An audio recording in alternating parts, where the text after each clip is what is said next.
അക്കരയ്ക്കു യാത്ര ചെയ്യും സീയോൻ സഞ്ചാരി, ഓളങ്ങൾ കണ്ടു നീ ഭയപ്പെടേണ്ട. അക്കരയ്ക്കു യാത്ര ചെയ്യും സീയോൻ സഞ്ചാരി, ഓളങ്ങൾ കണ്ടു നീ ഭയപ്പെടേണ്ട. കാറ്റിനെയും കടലിനെയും നിയന്ത്രിപ്പാൻ കഴിവുള്ള പടകിലുണ്ട്. കാറ്റിനെയും കടലിനെയും നിയന്ത്രിപ്പാൻ കഴിവുള്ള പടകിലുണ്ട്. അക്കരയ്ക്കു യാത്ര ചെയ്യും സീയോൻ സഞ്ചാരി, ഓളങ്ങൾ കണ്ടു നീ ഭയപ്പെടേണ്ട.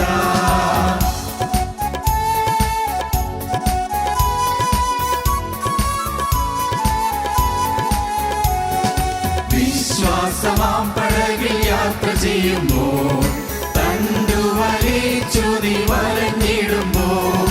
വിശ്വാസമാം പടകിൽ യാത്ര ചെയ്യുമ്പോൾ തണ്ടുവലിച്ചു നീ വലഞ്ഞിടുമ്പോൾ. ഭയപ്പെടേണ്ട, കർത്തൻ കൂടെയുണ്ട്, അടുപ്പിക്കും സ്വർഗീയ തുറമുഖത്ത്. ഭയപ്പെടേണ്ട, കർത്തൻ കൂടെയുണ്ട്, അടുപ്പിക്കും സ്വർഗീയ തുറമുഖത്ത്. അക്കരയ്ക്കു യാത്ര ചെയ്യും സീയോൻ സഞ്ചാരി, ഓളങ്ങൾ കണ്ടു നീ ഭയപ്പെടേണ്ട.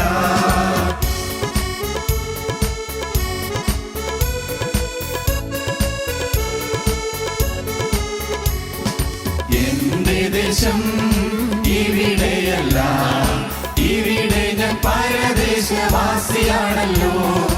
എന്റെ ദേശം ഇവിടെയല്ല, ഇവിടെ ഞാൻ പരദേശവാസിയാണല്ലോ. അക്കരയാണ് എന്റെ ശാശ്വത നാട്, അവിടെ എനിക്കൊരുക്കുന്ന ഭവനമുണ്ട്. അക്കരയാണ് എന്റെ ശാശ്വത നാട്, അവിടെ എനിക്കൊരുക്കുന്ന ഭവനമുണ്ട്. അക്കരയ്ക്കു യാത്ര ചെയ്യും സീയോൻ സഞ്ചാരി, ഓളങ്ങൾ കണ്ടു നീ ഭയപ്പെടേണ്ട.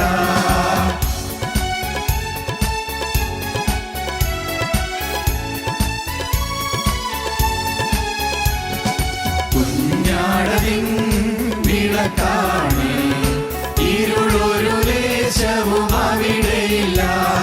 കുഞ്ഞാടതിൻ വിളക്കാണ്, ഇരുളൊരു ലേശവും അവിടെയില്ല.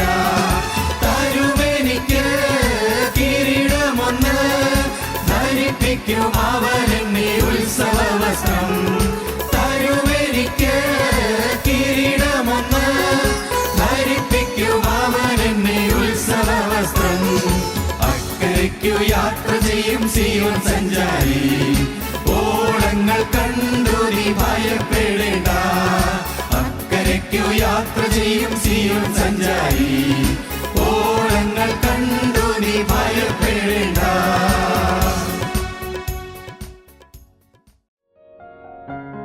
ഞങ്ങളും ക്രൂശിക്കപ്പെട്ട ക്രിസ്തുവിനെ പ്രസംഗിക്കുന്നു. ദൈവ തിരുനാമത്തിൻ്റെ മഹത്വം ഉണ്ടാകട്ടെ. പുറപ്പാട് പുസ്തകം 3-ാം അധ്യായം 10-ാം വാക്യം മുതലേ നമുക്ക് വായിക്കാം. ആകയാൽ വരിക, നീ എൻ്റെ ജനമായ ഇസ്രായേൽ മക്കളെ മിസ്രയീമിൽ നിന്ന് പുറപ്പെടുവിക്കേണ്ടതിന് ഞാൻ നിന്നെ ഫറവോൻ്റെ അടുക്കൽ അയക്കും. മോശ ദൈവത്തോട് ഫറവോൻ്റെ അടുക്കൽ പോകുവാനും ഇസ്രായേൽ മക്കളെ മിസ്രയീമിൽ നിന്ന് പുറപ്പെടുവിപ്പാനും ഞാൻ എന്തുമാത്രമുള്ളൂ എന്ന് പറഞ്ഞു. അതിന് അവൻ, ഞാൻ നിന്നോടുകൂടെ ഇരിക്കും. നീ ജനത്തെ മിസ്രയീമിൽ നിന്ന് കൂട്ടിക്കൊണ്ടു വരുമ്പോൾ നിങ്ങൾ ഈ പർവ്വതത്തിങ്കൽ ദൈവത്തെ ആരാധിക്കുമെന്നുള്ളത് ഞാൻ നിന്നെ അയച്ചതിന് അടയാളമാകും എന്ന് അരുളി ചെയ്തു. മോശയെ ദൈവം വിളിച്ച് തൻ്റെ വേല ഭരമേൽപ്പിക്കുകയാണ്. കഴിഞ്ഞ ഒരവസരത്തിൽ മോശയുടെ ജീവചരിത്രത്തിലെ 3 ഘട്ടങ്ങൾ പ്രസ്താവിച്ചത് നിങ്ങൾക്ക് ഓർമ്മ കാണുമോ? മോശയുടെ ജീവിതത്തിൻ്റെ ആദ്യത്തെ ഘട്ടം ആദ്യത്തെ 40 വർഷമാണ്. മോശയുടെ ജീവിതത്തിലെ 2-ാമത്തെ ഘട്ടം 40-ാമത്തെ വയസ്സ് മുതൽ 80-ാമത്തെ വയസ്സ് വരെയുള്ള കാലയളവാണ്. മോശയുടെ ജീവിതത്തിലെ 3-ാമത്തെ ഘട്ടം 80-ാമത്തെ വയസ്സ് മുതൽ 120-ാമത്തെ വയസ്സ് വരെയുള്ള ആ ശോഭനമായ ഒടുവിലത്തെ കാലയളവാണ്. ആദ്യത്തെ കാലഘട്ടം സന്തോഷത്തിൻ്റെ കാലയളവാണ്.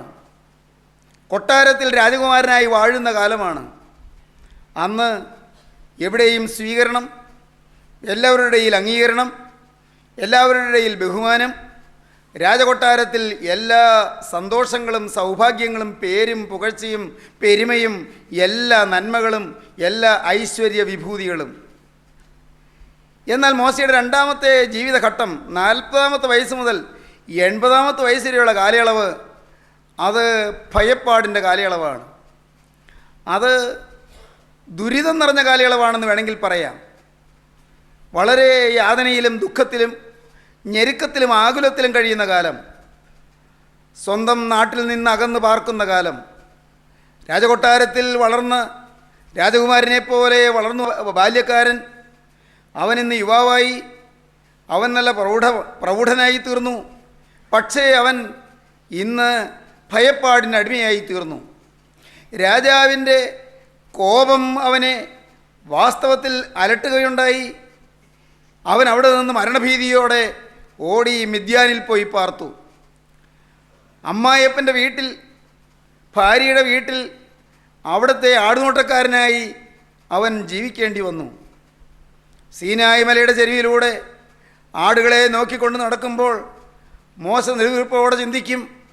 ഇടയ്ക്കിടയ്ക്ക് മോശ അവിടെ ആടുകളുടെ പിറകിൽ നിന്ന് മാറി ഒരു മരത്തണലിൽ ചുറ്റിപ്പറ്റി നിന്നുകൊണ്ട് ഇങ്ങനെ ഓർക്കും, എൻ്റെ ദൈവമേ, നീ എന്നെ നീലനദിയിൽ നിന്ന് കോരിയെടുത്തത് ഇതിനാണോ? നീലനദിയുടെ പെരുവെള്ളത്തിൽ നീ എന്നെ പൊക്കിയെടുത്തത് ഒരു കേവലം ആടുനോട്ടക്കാരനായി അമ്മായിയപ്പൻ്റെ വീട്ടിൽ വേലക്കാരനെ പോലെ പാർക്കാനാണോ? കർത്താവേ, നീ എന്താണ് എന്നെക്കുറിച്ച് ഉദ്ദേശിച്ചത്? എൻ്റെ ജീവിതം ഇതുകൊണ്ട് തീരുകയാണോ? കേവലം ഒരു ആട്ടിടയനായി ജീവിച്ച് എൻ്റെ ആയുസ് തീരാനാണോ നീ എന്നെ പെരുവെള്ളത്തിൽ നിന്ന് വലിച്ചെടുത്തത്? നീലനദിയിലെ ആ ഓളങ്ങളിൽപ്പെട്ട് തട്ടിയും മുട്ടിയും അടിയും ഉരഞ്ഞും ആ ഞാങ്ങണപ്പെട്ടി നീങ്ങിയപ്പോൾ എന്നെ ഞാങ്ങണപ്പെട്ടി അടുപ്പിച്ച് എന്നെ കൊട്ടാരക്കെട്ടിൽ വളർത്തി മിസ്രൈമ്യ ജ്ഞാനവും മിസ്രൈമ്യ വിദ്യയുമെല്ലാം അഭ്യസിപ്പിച്ച് വാക്കിലും പ്രവൃത്തിയിലും സമർത്ഥനായിത്തീരുന്ന ഒരു നല്ല യുവാവായി വളർന്നു വരുവാൻ ഇടയായത് കർത്താവേ, ഇതിനാണോ? ആടുനോട്ടക്കാരനായ ജീവിതം തീർക്കാനാണോ? മോശ ഇടയ്ക്കിടയ്ക്ക് നിരാശ പുരണ്ട ചിന്തകൾ ഇങ്ങനെ ഉള്ളിൽ താലോലിക്കുകയും ഉള്ളിൽ നെടുവീർപ്പോടെ പയ്യെ പയ്യെ ദുഃഖനിമഗ്നനായി ആലോചനയോടെ നിൽക്കുകയും ചെയ്യും. എന്നാൽ 80-ാമത്തെ വയസ്സിൽ ദൈവം മോശയ്ക്ക് പ്രത്യക്ഷനായി. ദൈവത്തിന് സ്തോത്രം. ഭയം മാറ്റുന്ന ദൈവം മോശയ്ക്ക് പ്രത്യക്ഷനായി. ഭയമകറ്റുന്ന ദൈവം മോശയ്ക്ക് പ്രത്യക്ഷനായി. സ്നേഹിതരെ, നിങ്ങളുടെ ജീവിതത്തിൽ ഈ കാലമത്രയും നിങ്ങൾ ചില ജോലികൾ ചെയ്തു, ശരിയാണ്. നിങ്ങൾ ഈ ലോകത്തിന് വേണ്ടി ജീവിച്ചു, സത്യമാണ്. ജീവിക്കാൻ വേണ്ടി ജീവിച്ചു, അല്ലേ?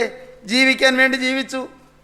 നിങ്ങൾ വീട് വെച്ചു, മക്കളെ വളർത്തി, നിങ്ങൾ സമ്പാദിച്ചു, നിങ്ങൾ പൈസ ഉണ്ടാക്കി, നിങ്ങൾ പൈസ ചെലവഴിച്ചു, നിങ്ങൾ പല നല്ല കാര്യങ്ങളും ചെയ്തു, നിങ്ങൾ വിവാഹം കഴിച്ചു, നിങ്ങൾ കുഞ്ഞുങ്ങളെ പോറ്റി, അവരെ വളർത്തി, അവരെ പുലർത്തി, അവരുടെ ഭാവിയെല്ലാം ഒരുവിധം ഭദ്രമാക്കാൻ നിങ്ങൾ അധ്വാനിച്ചു. തട്ടിയും മുട്ടിയും നിങ്ങൾ പലയിടത്തും പ്രയാസപ്പെട്ടും ക്ലേശിച്ചും കഷ്ടപ്പെട്ടും വലഞ്ഞും, എന്നാൽ ചിലയിടത്തെല്ലാം നിങ്ങൾ കരേറിയും. അങ്ങനെയെല്ലാം നിങ്ങൾ മുന്നോട്ട് വന്നു.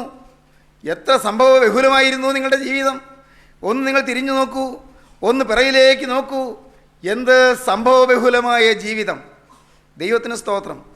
എന്നാൽ ഇത്രയും കാലത്തെ ജീവിതം കൊണ്ട് നമ്മുടെ പ്രവർത്തനവും നമ്മുടെ ജീവിതത്തെക്കുറിച്ചുള്ള ദൈവത്തിൻ്റെ ഉദ്ദേശവും തീർന്നു എന്നാരും ധരിച്ചു പോകരുത്.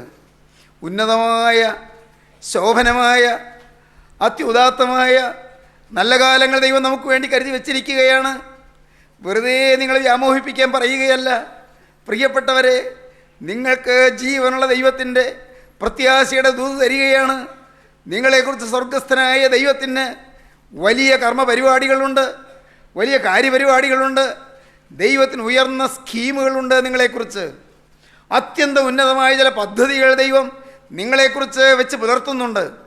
സഹോദരങ്ങളെ, നിങ്ങളെ 600,000 വിടുതലിന് വേണ്ടി, 600,000 ഫറവോൻ്റെ അടിമത്തിൽ നിന്ന് വിടുവിക്കുവാൻ വേണ്ടി മോശ ഉപയോഗിച്ചതുപോലെ നിങ്ങളിൽ ചിലരെ കൊണ്ട് ചില ദേശങ്ങളെ ഉണർത്തുവാൻ, ചില സഭകളെ ഉണർത്തുവാൻ, ചില സമുദായങ്ങളെ ഉണർത്തുവാൻ, ചില ഫെലോഷിപ്പുകളെ ഉണർത്തുവാൻ, ചില കൂട്ടായ്മകളെ ഉണർത്തുവാൻ, ചില വ്യക്തി ജീവിതങ്ങളെ ഉണർത്തുവാൻ, അനേകർക്ക് ആശ്വാസം കൊടുക്കുവാൻ സാത്താൻ്റെ ഉരുക്കുമുഷ്ടിയിൽപ്പെട്ട് ഉലഞ്ഞു വലഞ്ഞുകൊണ്ടിരിക്കുന്ന ജനലക്ഷങ്ങൾക്ക് ജീവനാഥനായ ക്രിസ്തുവിൻ്റെ സൗഭാഗ്യ സന്തോഷ പരിപൂർണമായ സൽക്കാലങ്ങൾ നിങ്ങൾക്ക് തരുവാൻ ദൈവം നിങ്ങൾ ഉപയോഗിക്കാൻ ആഗ്രഹിക്കുകയാണ്. ദൈവത്തിന് സ്തോത്രം. ദൈവത്തിൻ്റെ വലിയ നാമം മഹത്വപ്പെടട്ടെ. ഇതെല്ലാം പറയുമ്പോൾ ഞാൻ തെല്ല ആവേശം കൊള്ളും. ദൈവത്തിന് സ്തോത്രം. എനിക്കത് വലിയ ആവേശമാണ്. കാരണം ഓരോരുത്തരിലും ദൈവം കാണുന്ന, ദൈവം വെച്ചിരിക്കുന്ന പ്രതീക്ഷകൾ എന്താണ്, ദൈവം വെച്ചിരിക്കുന്ന പൊട്ടൻഷ്യാലിറ്റീസ് എന്താണ്, പൊട്ടൻഷ്യാലിറ്റീസ് ആൻഡ് പവേഴ്സ്, ദൈവത്തിൻ്റെ പൊട്ടൻഷ്യാലിറ്റീസ്. ദൈവം ചില അനന്തമോഹനമായ സാധ്യതകളാണ് നിങ്ങളിൽ കാണുന്നത്. എത്രയും ഉജ്ജ്വലത്തായ ചില പ്രതീക്ഷകളാണ് ദൈവം പുലർത്തുന്നത്. കേവലം വിക്കനായ മോശയെ ഉപയോഗിച്ച് 600,000 വിടുതലിന് വേണ്ടി ദൈവം തൻ്റെ കരങ്ങളിൽ എടുക്കുക, അതാണ് നാം കാണുന്നത്. പക്ഷേ മോശയ്ക്ക് അവൻ്റെ കൈമുതലായിട്ട് ഇപ്പോൾ എന്തുണ്ട്? ഈ 40 കൊല്ലം സീനായി മലയുടെ ചരിവിലൂടെ നടന്നുള്ള പരിചയം കൊണ്ട് മോശയ്ക്ക് കിട്ടിയ ആകത്തുക എന്താണ്? സ്വത്തെന്താണ്? ഭയം. ഒരു ധൈര്യവുമില്ല. മോശ പറയുകയാണ്, ദൈവം പറഞ്ഞു, ആകയാൽ നീ വരിക, നീ എൻ്റെ ജനമായ ഇസ്രായേൽ മക്കളെ മിസ്രയീമിൽ നിന്ന് പുറപ്പെടുവിക്കേണ്ടതിന് ഞാൻ നിന്നെ ഫറവോൻ്റെ അടുക്കൽ അയക്കും. മോശ ദൈവത്തോട് പറഞ്ഞു, ദൈവമേ, ഫറവോൻ്റെ അടുക്കൽ പോകുവാനും ഇസ്രായേൽ മക്കളെ മിസ്രയീമിൽ നിന്ന് പുറപ്പെടുവിപ്പാനും ഞാൻ എന്തുമാത്രമേ ഉള്ളൂ? ഞാൻ എന്ത് നിസ്സാരണ കർത്താവേ, എന്നെക്കൊണ്ട് വല്ലതും ആവുമോ? ഞാൻ മതിയോ? ഞാൻ എന്തുണ്ട്? ഞാൻ എന്തുമാത്രമേ ഉള്ളൂ? അതൊരു വിനയമാണെന്ന് തോന്നാം, ശരിയാണ്. വിനയം നല്ലതാണ്, എളിമ നല്ലതാണ്, സൗമ്യത നല്ലതാണ്, താഴ്മ നല്ലതാണ്. ഞാൻ ഏതുമില്ല എന്ന് ഉള്ളം അംഗീകരിക്കുന്നെങ്കിൽ നല്ലതാണ്. പക്ഷേ അത് ഭയത്തിൽ നിന്നായിരിക്കരുത്, ഭീരുത്വത്തിൽ നിന്നായിരിക്കരുത്. സഹോദരങ്ങളെ, ഭയപ്പാടിൽ നിന്നായിരിക്കരുത് നമ്മുടെ എളിമ. ഭയത്തിൽ നിന്നാകരുത്. ധീരത വേണം. എനിക്ക് കഴിവില്ല, സത്യം. പക്ഷേ എന്നെ ശക്തനാക്കുന്നവൻ മുഖാന്തരം ഞാൻ സകലത്തിനും മതിയാകുന്നു എന്ന് സെൻറ്റ് പോൾ പറഞ്ഞതുപോലത്തെ ഒരു ധീരതയുണ്ടല്ലോ, അതാണ് നാം കൈമുതലാക്കേണ്ടത്. എനിക്ക് കഴിവില്ല, ഞാനോ ഒരു പ്രാപ്തിയുമില്ലാത്ത മനുഷ്യൻ, ഒന്ന് ആരുടെയെങ്കിലും നേരെ നിൽക്കാൻ പോലും കെൽപ്പില്ലാത്ത മനുഷ്യൻ, ഒന്ന് എഴുന്നേറ്റ് നിന്ന് 1-2 വാക്ക് പറയാൻ പോലും കഴിവില്ലാത്ത മനുഷ്യൻ. എന്നോട് തറപ്പിച്ച് 2 വാക്കാരെങ്കിലും പറഞ്ഞാൽ ചൂളിപ്പോകുന്ന വെറും നിസ്സാരനായ മനുഷ്യൻ. ശരിയാണ്. പക്ഷേ എൻ്റെ ഉള്ളിൽ വേറൊരാൾ ഇരിപ്പുണ്ട്. സ്തോത്രം. അതാണ് പ്രിയപ്പെട്ടവരെ ബലം. എൻ്റെ ഈ ചങ്കിനുള്ളിൽ വേറൊരാൾ ഇരിപ്പുണ്ട്. ഇതായിരിക്കണം നമ്മുടെ ബലം. ഇതിനകത്തൊരാൾ കയറി ഇരിപ്പുണ്ട്. സ്തോത്രം. എൻ്റെ സഹോദരങ്ങളോട് ഈ സമയത്ത് ഞാനൊന്ന് പറഞ്ഞു കൊള്ളട്ടെ. 17-ാമത്തെ വയസ്സിൽ ആ ആൾ എൻ്റെ ചങ്കിലേക്ക് കയറി വന്നു. ഞാനങ്ങനെയൊന്നും ആവശ്യപ്പെട്ടതല്ല. ഞാനങ്ങ് സംതൃപ്തനായിരിക്കുകയാണ്. കാരണം വേറെ അറിഞ്ഞ് പറയത്തക്ക പാവങ്ങളിലൊന്നും പോയിട്ടില്ല. സിനിമയില്ല, പുകവലിയില്ല, ചീട്ടുകളിയില്ല, ചീത്ത കൂട്ടുകെട്ടില്ല, വേണ്ടാത്ത ജീവിതമില്ല, ഡിസിപ്ലിൻ ലൈഫ്, പ്രാർത്ഥനാ ജീവിതം, 2 നേരവും കുടുംബ പ്രാർത്ഥനാ നമസ്കാരം, എന്നും ബൈബിൾ ഒരധ്യായമെങ്കിലും വായിക്കും, ഒരു ഞായറാഴ്ചയും പള്ളിയിൽ പോകാതിരിക്കില്ല. വളരെ വളരെ മാന്യമായി ലോകം നോക്കിയാൽ എല്ലാവർക്കും ഒരു നല്ല വെള്ളിയായി കഴിഞ്ഞ കാലം. ദൈവത്തിന് സ്തോത്രം. ദൈവത്തിൻ്റെ വലിയ നാമം മഹത്വപ്പെടട്ടെ. ദൈവത്തിന് സ്തോത്രം. ആ കാലങ്ങൾ എനിക്ക് ഓർമ്മയുണ്ട്. എല്ലാവർക്കും എന്നെ എന്തൊരു വാത്സല്യമായിരുന്നു. ഹൈന്ദവരും മുസ്ലിമുകളും എല്ലാം ചുറ്റിപ്പാർക്കുന്ന സ്ഥലമല്ലേ ഇത്? പ്രിയപ്പെട്ടവരെ, നാട്ടുകാർക്കെല്ലാം ഒരു സ്നേഹവും ഒരു സഹതാപവും ഏതോ ഒരു പ്രത്യേക അനുകമ്പയൊക്കെ ആയിരുന്നു എന്നോട്. ഒരു വയസ്സിൽ അപ്പൻ മരിച്ച അനാഥനായൊരു കൊച്ചൻ. ദൈവത്തിന് സ്തോത്രം. ഒരു വയസ്സിൽ അപ്പൻ മരിച്ച് ഇതാ ഒരു അനാഥനെ പോലെ അഗതിയെപ്പോലെ കഴിയുന്ന ഒരു സാധു കൊച്ചൻ. ദൈവത്തിന് സ്തോത്രം. ദൈവത്തിൻ്റെ വലിയ നാമം മഹത്വപ്പെടട്ടെ. എന്നാൽ പ്രിയപ്പെട്ടവരെ, പുറമേ പറയത്തക്ക പാവങ്ങളൊന്നും ഇല്ലെങ്കിലും ഞാൻ വാസ്തവത്തിൽ നിരാശനായിരുന്നു. ജീവിതമാകെ വലഞ്ഞു പോയിരുന്നു. കടുത്ത നിരാശയെ ബാധിച്ചിരുന്നു. എന്തൊരു പേടിയായിരുന്നു എന്നോ പ്രിയപ്പെട്ടവരെ, എന്തൊരു ഭയമായിരുന്നു എന്നോ ഞാൻ നിങ്ങളോട് പറഞ്ഞിട്ടുണ്ടോ എന്ന് എനിക്ക് ഓർമ്മയില്ല. സഹോദരങ്ങളെ, അത്താഴൂണ് കഴിഞ്ഞ് എൻ്റെ അമ്മയോ പെങ്ങളോ എന്നെ കൂട്ടിക്കൊണ്ടുവന്ന് കിടക്കുന്ന മുറിയിൽ കൊണ്ടുവന്ന് പുതപ്പ് കൊണ്ട് മൂടി പുതപ്പിച്ചിട്ട് പോയാലേ, അന്ന് ഇതുപോലെ ഇലക്ട്രിക് ലൈറ്റൊന്നും ഇല്ലല്ലോ, മണ്ണവിളക്കല്ലേ പ്രിയപ്പെട്ടവരെ, എങ്കിലേ എനിക്ക് ഉറങ്ങാൻ പറ്റൂ. തനിയെ ഒരു മുറിയിൽ നിന്ന് മറ്റേ മുറിയിലേക്ക് പോകാൻ ധൈര്യമില്ലാത്ത മനുഷ്യൻ. ദൈവത്തിന് സ്തോത്രം. പക്ഷേ 17-ാമത്തെ വയസ്സിൽ അത്യുന്നത പുരുഷൻ ഈ നിസ്സാര മനുഷ്യൻ്റെ ചങ്കിലേക്ക് എഴുന്നള്ളി വന്നു. സ്തോത്രം. ഞാൻ ദൈവത്തെ മഹത്വപ്പെടുത്തും, ഞാൻ ദൈവത്തെ സ്തുതിക്കും. ഈ നിസ്സാര ജീവിതത്തിലേക്ക് അത്യുന്നതൻ എഴുന്നള്ളി. രാജാധിരാജാവിന് ഒന്ന് കടന്നു വരാൻ പ്രസാദം തോന്നി. അവൻ എന്നോട് മനസ്സിൽ തോന്നി. ഞാൻ പ്രാർത്ഥിച്ചില്ല, കർത്താവേ നീ എഴുന്നള്ളി വരണമെന്ന് പ്രാർത്ഥിച്ചില്ല. ഞാൻ സംതൃപ്തനാണ്. പ്രാർത്ഥനയുണ്ടല്ലോ, സംതൃപ്തിയാണ്. എനിക്ക് കർത്താവ് ഇല്ലെന്നൊന്നും എനിക്ക് അറിഞ്ഞുകൂടായിരുന്നു. കർത്താവിൻ്റെ ഉള്ളത്തിൽ ഇല്ല എന്ന് എനിക്ക് അറിഞ്ഞുകൂടായിരുന്നു. വേറെ ഇല്ലാതിരിക്കാൻ വേറെ കാരണം എന്താണ്? പറയത്തക്ക കാരണങ്ങളൊന്നും ഞാൻ കണ്ടില്ല. പ്രാർത്ഥനയില്ലേ, പ്രകടമായ പാവങ്ങളൊന്നുമില്ല, അന്യൻ്റേത് മോഹിക്കുന്നില്ല, വേറെ ഒരു വൃത്തികെട്ട കാര്യങ്ങൾക്ക് പോകുന്നില്ല. സഹോദരങ്ങളെ, എന്നാൽ ദൈവത്തിന് സ്തോത്രം, ഹൃദയം കാണുന്ന ദൈവം അനാഥനായി എന്നെ സ്നേഹിച്ചു, അഗതിയായി എന്നെ സ്നേഹിച്ചു, തുണയില്ലാത്തവനായി എന്നെ സ്നേഹിച്ചു. പ്രിയപ്പെട്ടവരെ, അവിടെ നിന്ന് മനസ്സലിഞ്ഞ് ദൈവത്തിൻ്റെ വചനം ഞാൻ കേട്ടുകൊണ്ടിരുന്നപ്പോൾ നിരാശയോടെ മനസ്സ് തളർന്നും തകർന്നും ഞാൻ ദൈവത്തിൻ്റെ വചനം കേട്ടുകൊണ്ടിരുന്നപ്പോൾ എൻ്റെ ഉള്ളത്തിലേക്ക് അവിടുന്ന് കനിഞ്ഞെഴുന്നള്ളി വന്നു. ദൈവത്തിന് സ്തോത്രം. ഭയപ്പാട് മാറി, പേടി മാറി, ഭൗതികമായി തന്നെ പേടി മാറി. ഒരു പേടിയുമില്ല. ദൈവത്തിന് സ്തോത്രം. എന്തിനു പേടിക്കണം? സംഭവിച്ചാൽ എന്താ പരമാവധി സംഭവിക്കാൻ? ദൈവത്തിന് സ്തോത്രം. സംഭവിച്ചാൽ എന്ത് സംഭവിക്കാം? പരമാവധി വന്നാൽ എന്താ? മരണം. അല്ലാതെ തന്നെ മരിച്ചാൽ ഞാൻ കർത്താവിൻ്റെ രാജ്യത്തിലല്ലേ? മരിച്ചാൽ ഞാൻ യേശുവിൻ്റെ കൂടെയല്ലേ? മരിക്കുന്നത് കുറേ കൂടി ഒരു ബെറ്റർ പ്രൊമോട്ടഡ് ലൈഫല്ലേ? ദൈവത്തിന് സ്തോത്രം. അതൊരു വലിയ പ്രൊമോഷനല്ലേ? തേജോമയനായ ക്രിസ്തുവിൻ്റെ കൂടെയുള്ള വാഴ്ചയല്ലേ? സഹിക്കുന്നെങ്കിൽ കൂടെ വാഴുമെന്നല്ലേ എൻ്റെ കർത്താവ് പറഞ്ഞത്.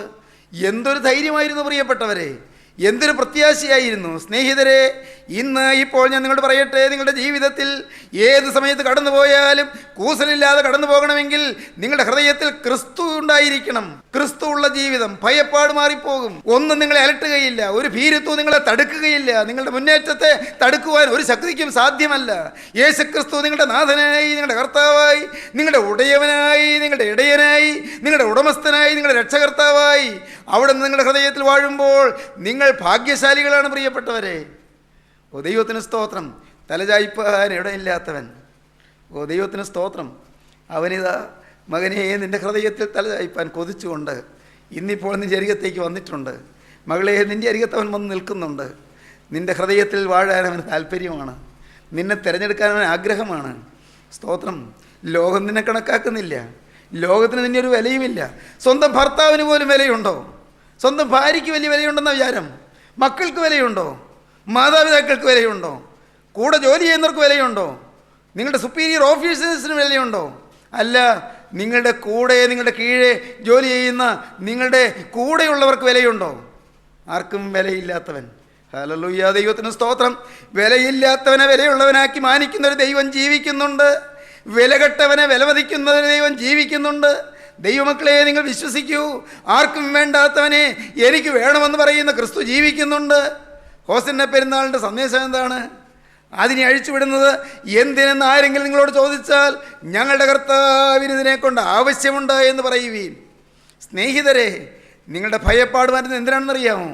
യേശുവിന് നിങ്ങളുടെ ആവശ്യമുള്ളത് കൊണ്ട്. ഞങ്ങളുടെ കർത്താവിന് ഇതിനെ കൊണ്ട് ആവശ്യമുണ്ട് എന്ന് പറയുവീൻ.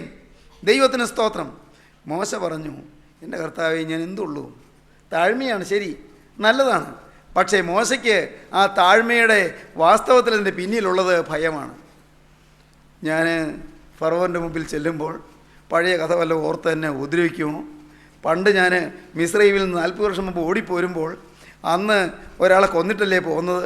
അതിൻ്റെ കുറ്റാരോപണവുമായി വന്ന് എന്നെ എങ്ങാൻ കൽത്തുറുങ്കിലിടുമോ? എന്നെ എങ്ങാൻ ബന്ധിച്ചു കളയുമോ? എൻ്റെ ജീവിതം തകർത്ത് കളയുമോ? പലതരം പേടികൾ. ദൈവവൈതലെ, പഴയതിനെക്കുറിച്ചുള്ളതിൻ്റെ പേടികളെല്ലാം മാറും ദൈവം തൻ്റെ കരത്തിൽ നിന്നെ എടുക്കുമ്പോൾ. പഴയ കാലത്ത് വന്നുപോയ തെറ്റുകളെക്കുറിച്ചുള്ള ഓർമ്മകൾ പോലും നിൻ്റെ ജീവിതത്തിൽ നിന്ന് മാറ്റിത്തരും.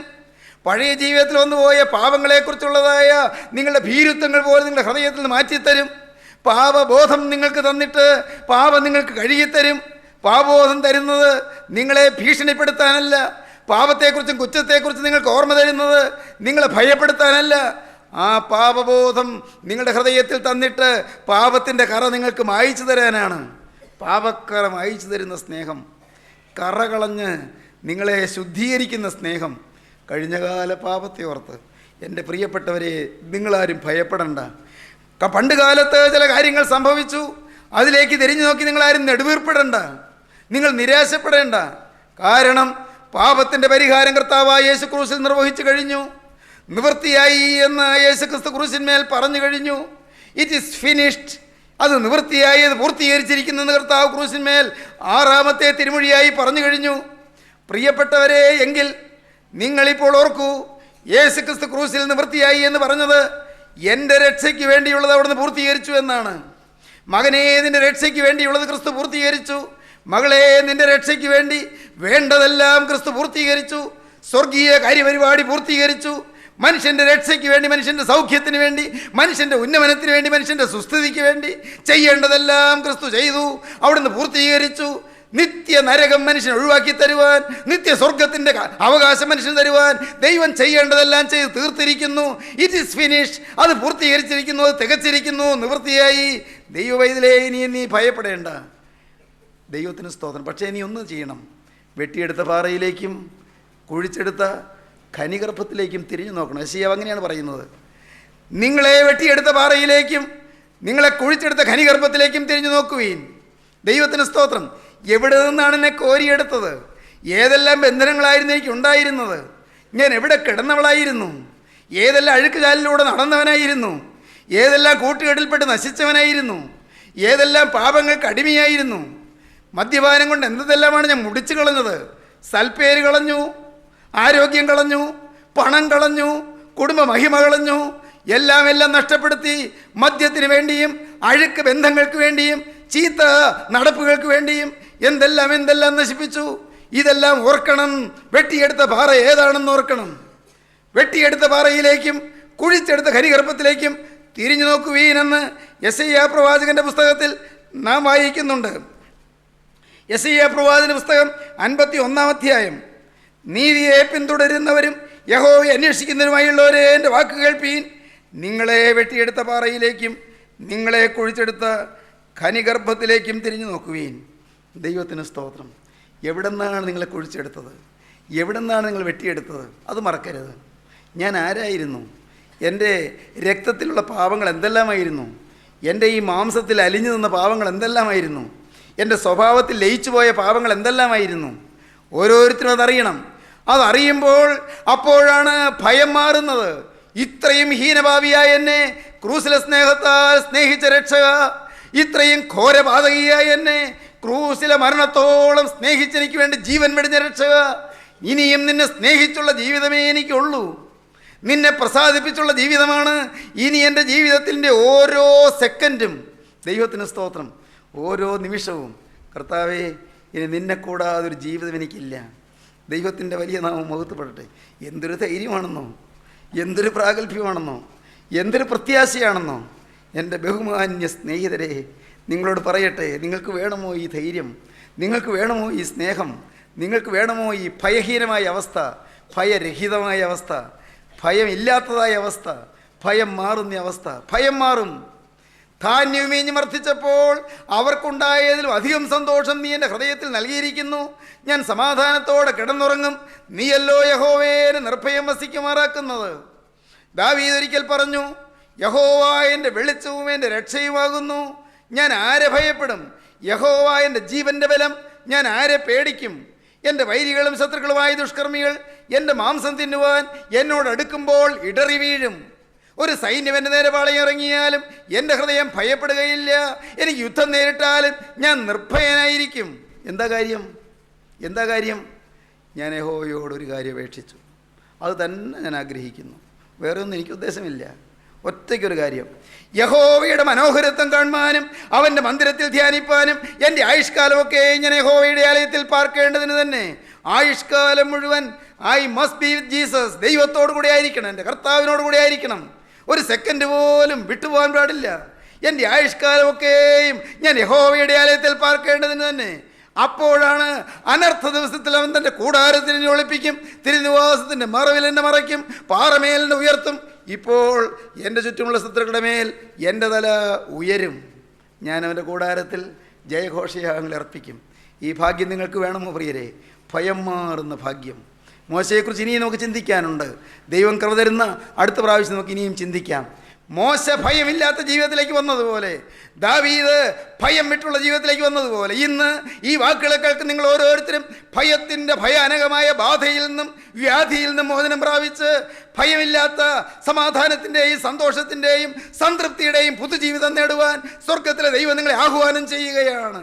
അതിനുവേണ്ടി ക്രിസ്തു ഇതാ ചങ്ക് തുറന്ന് നിങ്ങൾ ക്ഷണിക്കുകയാണ്. മകനേ വരിക, എൻ്റെ ഹൃദയത്തിൽ നിനക്ക് അഭയമുണ്ട്.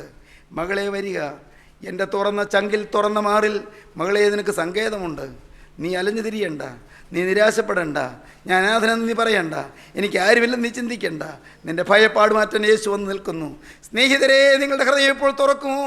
നിങ്ങൾ ഈ ബാധ മാറ്റിത്തരാൻ ക്രിസ്തുവിനോട് പറയുമോ? ഭയത്തിൻ്റെ ബാധ മാറ്റിത്തരണമേ, അങ്കലാപ്പുകൾ മാറ്റിത്തരണമേ, ആശങ്കകൾ മാറ്റിത്തരണമേ, ഭീതികൾ മാറ്റിത്തരണമേ, രോഗഭീതികൾ മാറ്റിത്തരണമേ, ഭാവിയെക്കുറിച്ചുള്ള ആകാംക്ഷാഭരിതമായ ആശങ്കാകുലമായ പേടിപ്പെടുത്തുന്ന ചിന്തകൾ മാറ്റിത്തരണമേ. കർത്താവേ, എൻ്റെ ഉള്ളത്തിലേക്ക് നീ എഴുന്നള്ളി വരണമേ. യേശു ഉള്ള ജീവിതം ആരെല്ലാം കൊതിക്കുന്നു. നമ്മുടെ തലകളെ വണക്കാം, നമുക്ക് പ്രാർത്ഥിക്കാം. കരുണയുള്ള കർത്താവേ, ഈ അതിമനോഹരമായ സമയത്തിനായി ഞങ്ങൾ നിന്നെ സ്തുതിക്കുന്നു, ഞങ്ങൾ നിന്നെ സ്തോത്രം ചെയ്യുന്നു. ഈ നല്ല സമയം ഞങ്ങൾക്ക് തന്നല്ലോ കർത്താവേ. ഭയപ്പാട് മാറ്റുന്ന ക്രിസ്തുവിൻ്റെ ക്രൂസിലെ സ്നേഹം ഞങ്ങളെ തഴുകിയല്ലോ കർത്താവേ. ഭയമകറ്റുന്ന ക്രിസ്തുവിൻ്റെ ക്രൂസിലെ ത്യാഗോജ്വലമായ സ്നേഹത്തിൽ ഞങ്ങളുടെ ഹൃദയം തുള്ളുവാൻ ഞങ്ങൾക്ക് ഭാഗ്യം തന്നല്ലോ കർത്താവേ. എല്ലാവരെയും തലോടണമേ, എല്ലാവരെയും അനുഗ്രഹിക്കണമേ, എല്ലാവരെയും എൻ്റെ കരുണയുള്ള കർത്താവിൻ്റെ ആണിപ്പാടുള്ള കരം വെച്ച് ആശീർവദിക്കണമേ എന്ന് പ്രാർത്ഥിക്കുന്നു. രോഗികളെ സൗഖ്യമാക്കണമേ, മരണഭീതിയിൽ വലയുന്നവർക്ക് മോചനം കൊടുക്കണമേ കർത്താവേ. ഭാവിയെ ഓർത്ത് ആകുലപ്പെട്ടിരിക്കുന്നവർക്ക് സമാധാനം നൽകണമേ കർത്താവേ. കുടുംബ സമാധാനം അയക്കണമേ. മനസ്സ് നീറി പുകഞ്ഞിരിക്കുന്നവരെ എൻ്റെ കരുണയുള്ള കർത്താവ് ഇപ്പോൾ ഒന്ന് തൊടണമേ കർത്താവേ. നീറിപ്പുകഞ്ഞിരിക്കുന്ന ഹൃദയങ്ങൾ എൻ്റെ കർത്താവേ, ഭയപ്പാടിലും ആശങ്കയിലും ആകുലത്തിലും വലയുന്ന ഹൃദയങ്ങൾ എൻ്റെ കരുണയുള്ള കർത്താവ് ഒന്ന് തൊടണമേ, ഒന്ന് തലോടണമേ കർത്താവേ. നന്മയ്ക്കായ ഒരു അടയാളം ഈ വചനം കേൾക്കുന്നവർക്ക് തരണമേ കർത്താവേ. ഈ വാക്കുകളെ കേൾക്കുന്നവർക്ക് ഇപ്പോൾ തന്നെ ഭയപ്പാട് മാറ്റണമേ, ഇപ്പോൾ തന്നെ ഭീതി അകറ്റണമേ, ഇപ്പോൾ തന്നെ പാപങ്ങളെ വിടാനുള്ള മനസ്സ് നൽകണമേ. സകല പാപവും വിട്ട് പൈശാചിക ശക്തിയോട് യാത്ര പറഞ്ഞ് പാപത്തെ ജയിച്ച രക്ഷകനായ മിശിഹായെ സ്വീകരിച്ച് ഒരു പുതിയ അനുഭവത്തിലേക്ക് വരുവാനുള്ള ഭാഗധേയം എല്ലാവർക്കും നൽകണമേ. എല്ലാവരെയും തഴുകണമേ, എല്ലാവരെയും തലോടണമേ, എല്ലാവരുടെ മേലും കൃപ പകരണമേ. പരിശുദ്ധാത്മാവേ എഴുന്നള്ളി വരണമേ, ശക്തിയുടെ ആത്മാവേ എഴുന്നള്ളി വരണമേ, ധൈര്യത്തിൻ്റെ ആത്മാവേ എഴുന്നള്ളി വരണമേ, ഭയമില്ലാതെ ഞങ്ങളെ ശാന്തിയിൽ കാക്കുന്ന ആത്മാവേ എഴുന്നള്ളി വരണമേ, ഭയപ്പാടകറ്റുന്ന ആത്മാവേ എഴുന്നള്ളി വരണമേ, ഭീതി മാറ്റുന്ന ആത്മാവേ എഴുന്നള്ളി വരണമേ, ശാന്തി പകരുന്ന ആത്മാവേ എഴുന്നള്ളി വരണമേ, പാപബോധവും കുറ്റബോധവും തരുന്ന ആത്മാവേ എഴുന്നള്ളി വരണമേ, പാപക്ഷമ തരുന്ന ആത്മാവേ എഴുന്നള്ളി വരണമേ. യേശുവിൻ രക്തത്താൽ ഞങ്ങളെ എല്ലാവരെയും ശുദ്ധീകരിക്കണമേ. മഹത്വം രാജാതിരാജൻ മാത്രം എടുക്കണം.